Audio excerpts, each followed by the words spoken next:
Hello and welcome to FSL Weekly. In this week's episode, we will talk about the still ongoing Hurricane Melissa and its catastrophic impact over the Caribbean and the Atlantic. Elections in the Netherlands that pitted the centrist liberals against Geert Wilders' Freedom Party and the worsening humanitarian crisis in Sudan, the fall of al-Fashar. So, without further ado, let's get started on this week's headlines.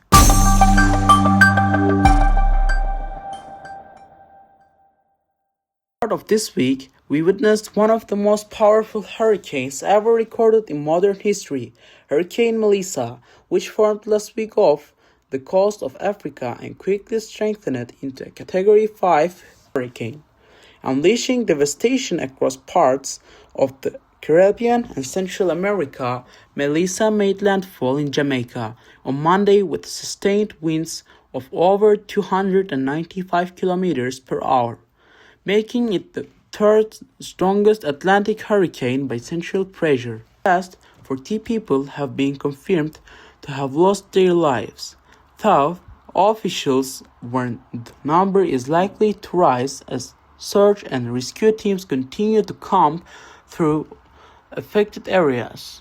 Power outages are widespread. Nearly 2 million homes and businesses left without electricity. Entire neighborhoods in Kingston and Montego Bay still remain underwater as of Friday, while roads and bridges in the area have been completely washed away.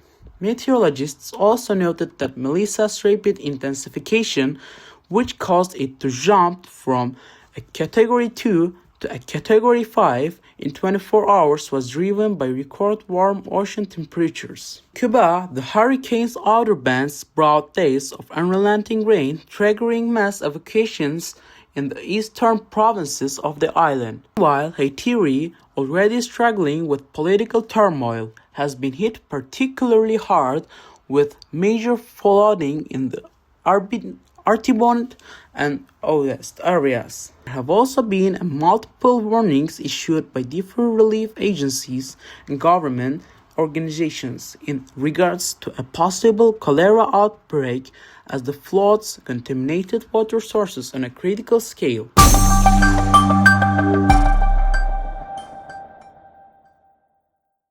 Netherlands, a high-stakes general election which took place on the 9th of October, shaped up to be one of the closest races in the European political scene. The centrist Liberals Party Democrat 66, also known as D66, led by Rob Jetten, went neck and neck with the PVV's Geert Wilders. Results showed both parties winning 26 seats in the 150-member parliament, with D66 holding a slight edge in the popular vote of the public. Wilders' PVV, known for its hardline anti-immigration stance, had recently withdrawn from the ruling coalition after disputes over immigration policy. In this election, the PVV lost 11 seats, while another coalition member, the centrist New Social Contract Party, or NSC, suffered a complete wipeout, losing all its representation in parliament.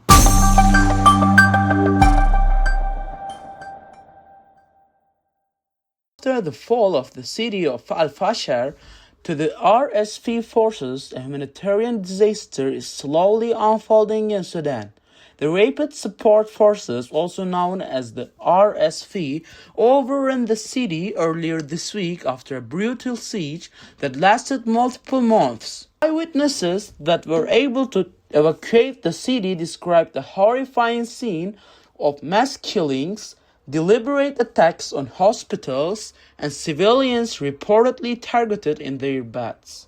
Thousands have fled the city, seeking refuge in nearby towns or across the border in Chad. The civil war, which began in April 2023, is still ongoing, as nearly the entire Darfur region is now under RSF control. Many Western sources warn that the country is facing imminent total collapse.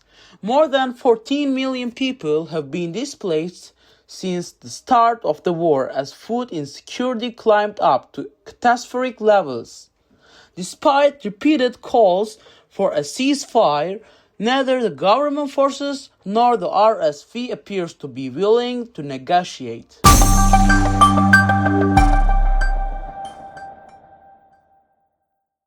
Thank you for turning into Hustle Weekly. We'll be back next week at the same time with more updates from all around the world. Until then, stay informed and take care.